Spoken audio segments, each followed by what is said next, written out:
Hi guys! Kamusta po kayong lahat? Ako nga po pala si Stella. So ngayon gagawa tayo ng general love reading. At kung bago pa lang po kayo sa channel ko, don't forget to like and subscribe para po update tayo sa mga videos na i-upload ko. Okay po? Maraming salamat! Okay, so ngayon simulan na natin yung general love reading. Tamang-tama bagong cleanse ko yung cards. And guys, kung gusto niyo pala magpa-private reading, don't forget to message me on Facebook, La Stella Micaela Tarot. Nasa description box below po. Okay, general love reading. Okay, no kaya masasagat natin yung energy.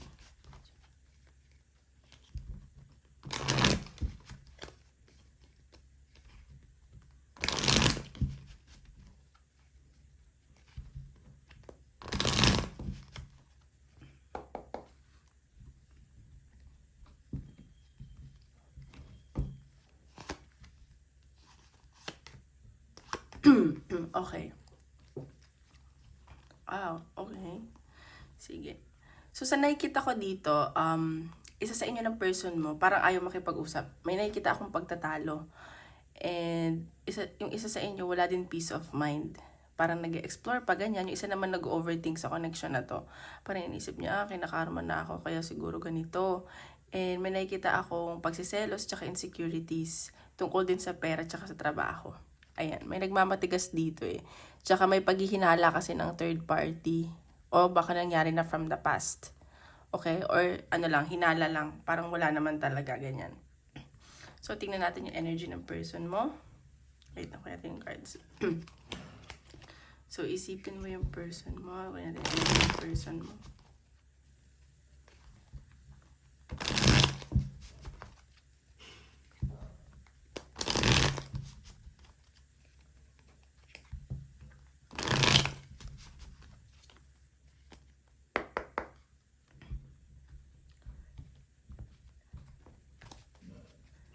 Energy.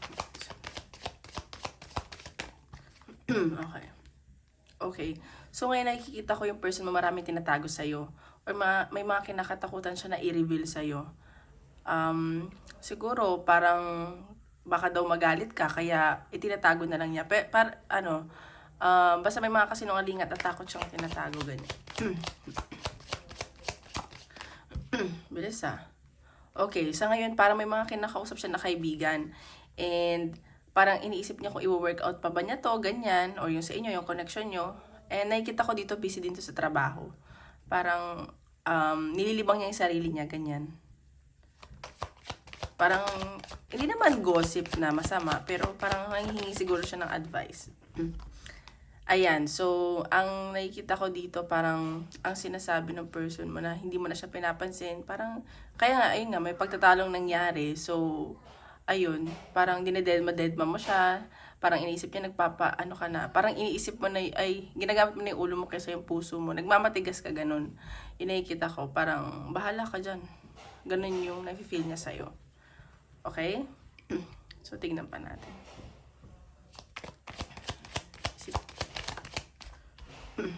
Okay, so sa nakikita ko dito, namimiss ka nitong person mo. And iniisip niya yung mga memories nyo, yung past ninyo. At kung may anak man kayo or may alaga kayong pets, iniisip-isip niya yun na parang gusto niyang bumalik sa'yo. Yan, baka mag-reach out to sa'yo at ano yun, parang patawarin mo na ako, humingi siya ng forgiveness, ganyan. So parang ikaw, magmamatigas ka parang hindi din siya agad mangyayari. Pero sobrang namimiss ka ng person mo. Okay. So, nakikita ko dito, nag-aantay ito sa'yo. It's either magkalayo kayo or gusto niya mag-travel papunta sa'yo. Pero iniisip niya kung papaano. Ganyan. And, nag-ano lang to, parang nag-aantay lang. And sa ngayon, wala siyang ginagawang actions. Tapos, basta magkalayo kayo ng person mo. Nag-aantay lang siya. Or ikaw pupunta sa kanya. Or siya mag-travel. Oops, ang dami. Tingnan natin. See? So, ito, sabi ko nga, nagpapaka-focus siya sa work, which is totoo. Parang nililibang niya yung sarili niya. And kahit sobrang dami niyang trabaho, at the back of his or her mind, ikaw pa rin yung iniisip niya. Parang, alam mo yun, talagang kahit nagtatrabaho siya, parang sumisegue ka talaga sa isip niya. And parang hindi siya nakapag-focus sa work. Pero, ayun, sobrang sinusubsob niya yung sarili niya sa trabaho para hindi kanya maisip. Nakikita ko, oops, dami. Ayan. Iniisip-isip ka ng tao na to. And nafe-feel niya na parang napapakasaya ka na sa work. Or may mga offers sa'yo, maganda yung kaperahan mo. Tapos siya, parang gusto niya mag-offer sa'yo, pero hindi niya alam paano siya mag-offer. Kasi nga, siguro maraming hindi nagkakagusto sa'yo. And sa nakikita ko, nagpo-focus talaga to sa trabaho niya. Parang, alam mo yung dinidistract niya yung sarili niya, ganun. And, deep inside his or her heart, mahal ka nitong tao to. Gusto niyang lumapit sa'yo, gusto niyang mag-offer, ganyan. And, pero, parang nag-iisip lang siya. Hindi lumabas. Papa. Tsaka baka operan ka ito ng parang financially. Ganyan. Na yun ang sense ko and itong person mo, decidido talaga siya na kunin ka. Sobrang passionate at sobra yung attraction na nararamdaman niya sa'yo. Alam mo yun, parang naghahanda lang to nag-iipon lang to ng strength para maka-move sa'yo. Ganun yung nasa sense ko. Sobra yung yung attraction, tsaka parang yung passionate na nararamdaman niya sa'yo, ganyan. Okay? So, tingnan natin yung side mo naman. Energy mo.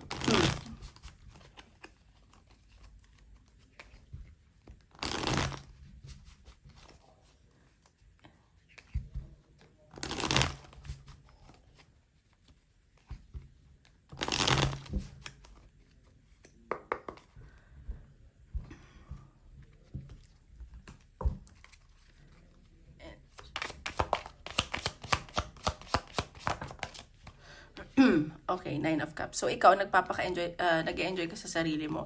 Tsaka, marami ka ring basta masaya ka ngayon. Like, happy ka sa sarili mo, ganyan.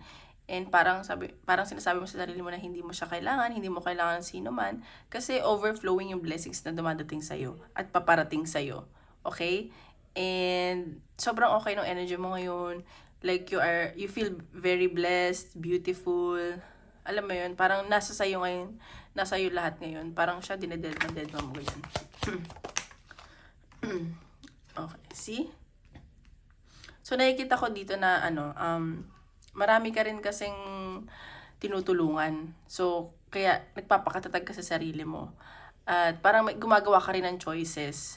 At kung bumalik man tong taong to, feeling ko magtutulungan kayong dalawa. Ang gusto mo kasi yung tao na makakatulong mo financially, hindi lang dahil may karelasyon ka, ganyan. And, tawag dito, parang magtutulungan kayo umangat, hindi lang ikaw. Okay? So, siguro kaya nagiging workaholic siya kasi gusto niya mapatunayan sa'yo na deserving siya, ganyan. Ayan. Kaya siguro may nakikita ako doon kaninang pag-aaway tungkol sa pera or sa trabaho. Pero, ayun, may hinala ng third party kahit wala naman. Okay, strength. So, nakikita ko dito, talagang nagalit ka sa person mo Parang nasagad ka, ganyan.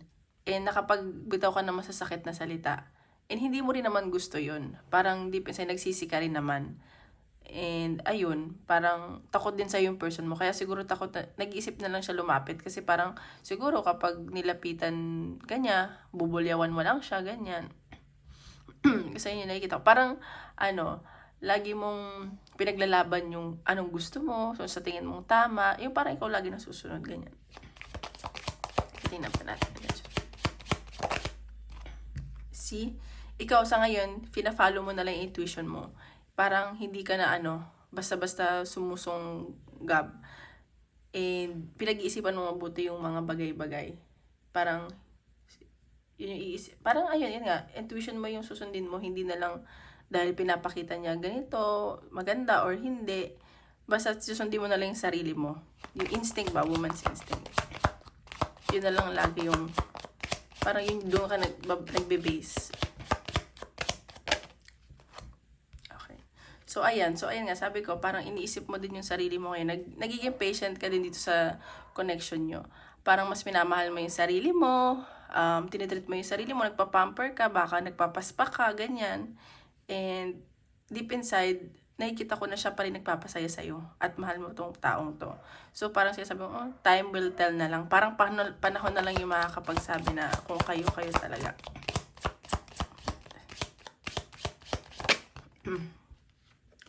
See, Seven of Swords. So, ano kasi ikaw parang you felt betrayed sa connection nyo. Parang feeling mo binetray ka niya. Yun nga, sinasabi ko kanina, parang may paghihinala ng third party kahit wala naman. Kasi, feeling ko nung una naging naging insecure ka sa sarili mo.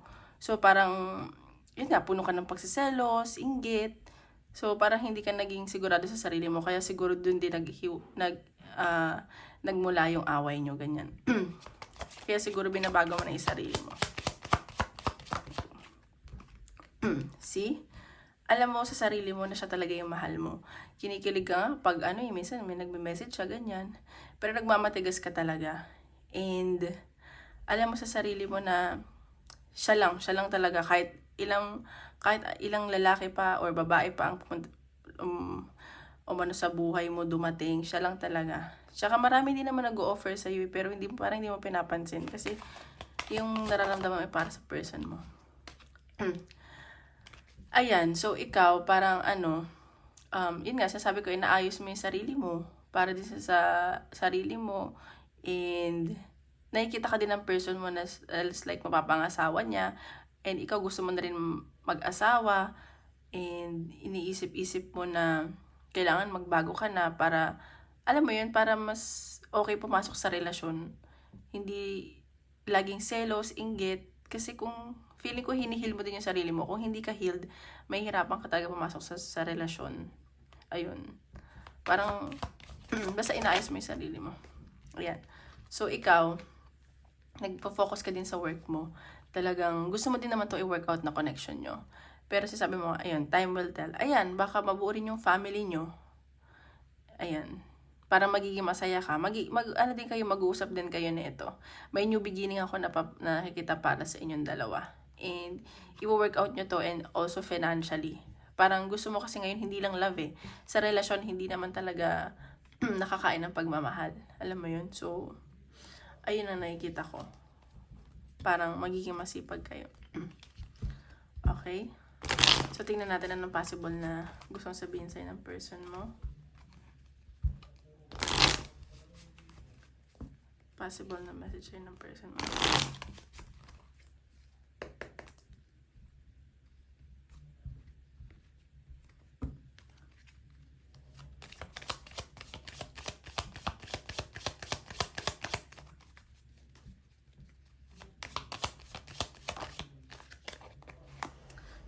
Oh, see? I wonder if you are happy without me. Iniisip-isip din niya na, masaya ka ba na wala talaga ako, ganyan. Kasi alam ko, mahal mo tong tao na to Siguro nagtataka din siya na parang, aba, natitiis ako nito Parang gano'n. Oops, sorry.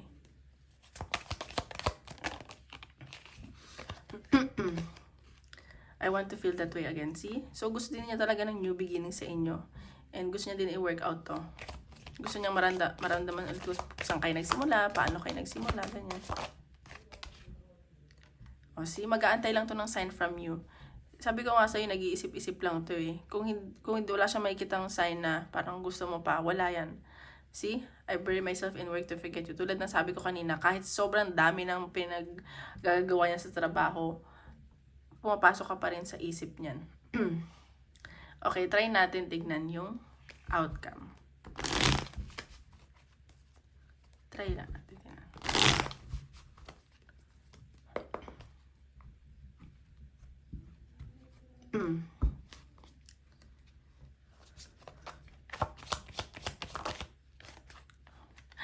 O, di ba? Ayan, kayo lang din magkakatuluyan yan, maaayos nyo din yan.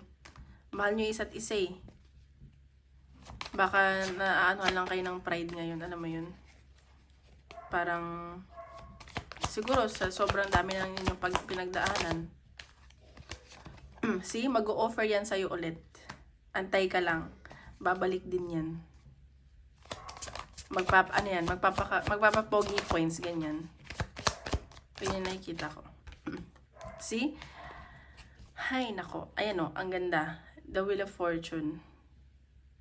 May bigla ang mangyayari sa inyo. Parang, ibibless din kayo ng universe na ang dami yung pinagdaanan. So, ayan. Parang, okay, sige, pagbigyan na natin tong dalawang to. Ganyan, ayusin na nila yung pamilya nila o yung relasyon nila. And nakikita ko sobrang ganda. Okay? Magkakatuluyan kayo, magkakabalikan kayo. So, tignan natin. Advice from universe. Advice from universe.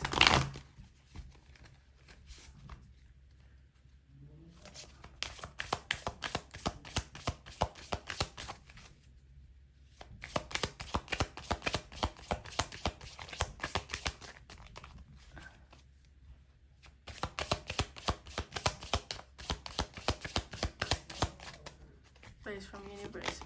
Okay, grace and gratitude. Through gratitude, joy expands. Okay, so ang pinapakita dito, ang sinasabi sa'yo, like, lagi ka lang maging thankful sa life. Okay? Kasi pag yun nga, sabi ko na, pag grateful ka sa mga bagay na nangyari sa'yo, at saka sobrang daming, dapat natin ika-grateful, maliit man yan o malaki. Kapag thankful ka sa life, lagi kang magiging masaya. Okay? Kahit sobrang dami mong pinagdadaanan, kunwari, sobrang liit na bagay, thank you na may pagkain ka, ganyan, like ka magpasalamat sa Diyos o sa universe. Kasi like, lalo ka nilang ibibless. Lalo kang magiging masaya. See? Embracing enthusiasm, shout to the heavens with happiness. Ang sinasabi dito na, ayun, parang kapag i-manifest mo lang na lagi kang masaya para more blessings ang dumadating sa'yo. Ganyan. At lagi kang magdadasal. Okay? Tingnan pa natin.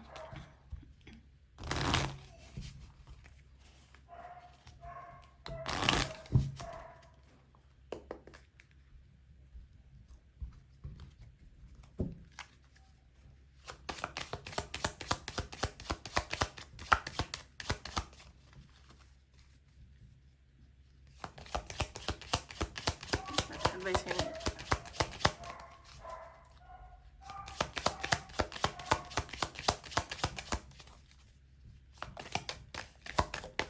Oops. Let go of control and relax into flow. See? So, let go mo na yung mga nagpapabigat sa loob mo. Ganyan, mag-go with the flow ka na lang para ma-release yung nararamdaman mo. Kasi kapag, alam mo yun, lagi mo iniisip, parang kinokontrol mo yung mga bagay-bagay, ikaw rin yung nahihirapan. Get creative and excite your imagination with wonder. So, ayan. So, parang sinasabi dito na gumawa ka ng mga bagong bagay, and mag-unwind, bagong hobbies, or magpapamper ka. Tulad nga kanina, nakikita ko dito, pinapamper mo yung sarili mo. Para alam mo yun, hindi ka laging mag-overthink, ganyan. Parang sinasabi dito kasi sa reading, parang sinasabi dito na i-heal mo muna yung sarili mo. Kasi parang punong-puno ka ng insecurities at pagsiselos. Okay? Wait lang. So, ang bonus natin ay career. Kasi minsan may nagko-comment na career daw. Sige, tingnan natin. Sa career. General career reading.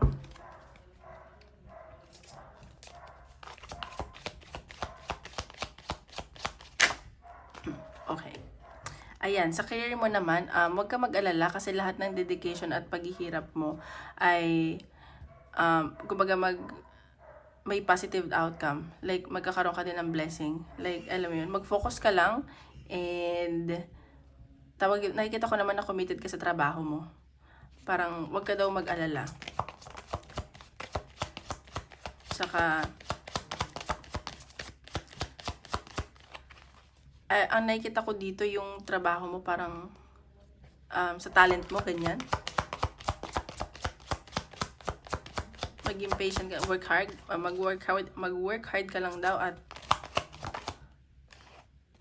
ayan, so King of Wands.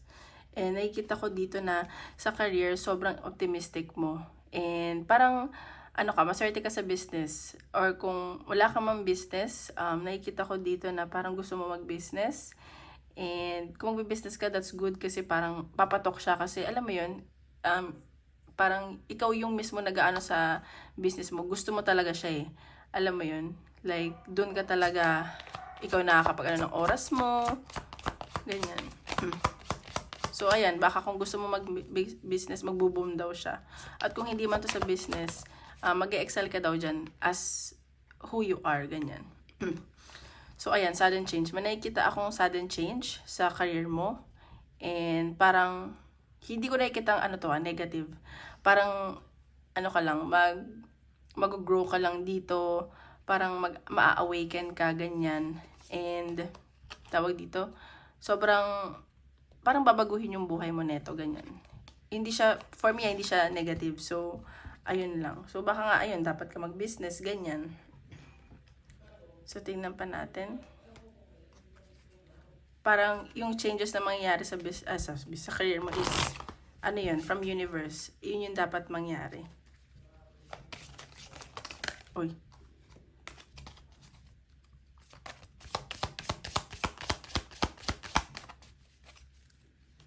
Advice sa career. Okay, garden, something lovely will grow from this. See, ang sinasabi ko dito, ayan. So, kung gusto mo mag-business o dyan sa trabaho mo, kung nahihirapan ka man or gusto mo talagang mag-expand, huwag ka mag-alala kasi parang may magandang mangyayari dyan. At kung may pagbabago man sa career mo, something lovely will grow from this. Parang, ayun nga, magiging maganda yung outcome and it's from universe. Basta sobrang ganda ng reading ngayon. Ayan oh, your potential is endless. Parang kahit madami kang kompetensya, nag-iisa ka lang. Ayan. So, tignan pa natin. Advice. Career.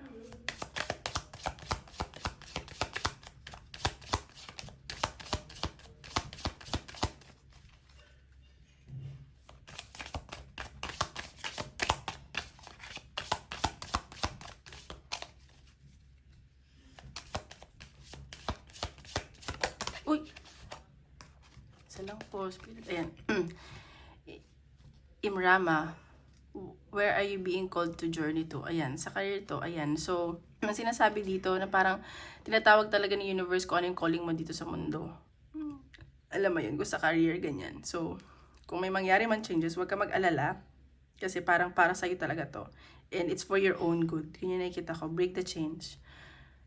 So, ayan. So, kung natotoxican ka dati sa work or dyan sa business mo, parang mangyayari, may mangyayari nga na parang healing para sa'yo. Feeling ko nag-heal ka din ngayon eh. And gusto mong baguhin yung future mo at magiging maayos yung future mo. Okay? So ngayon, isip ka ng tanong, tingnan natin na isagutin ng universe. Ay, ito na yung card.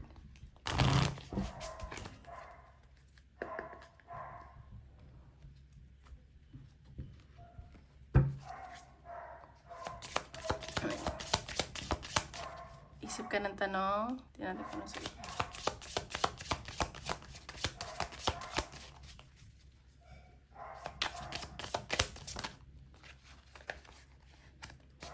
See, choose a new direction. So, kung ano man yung tanong mo, ayan o, big and happy changes.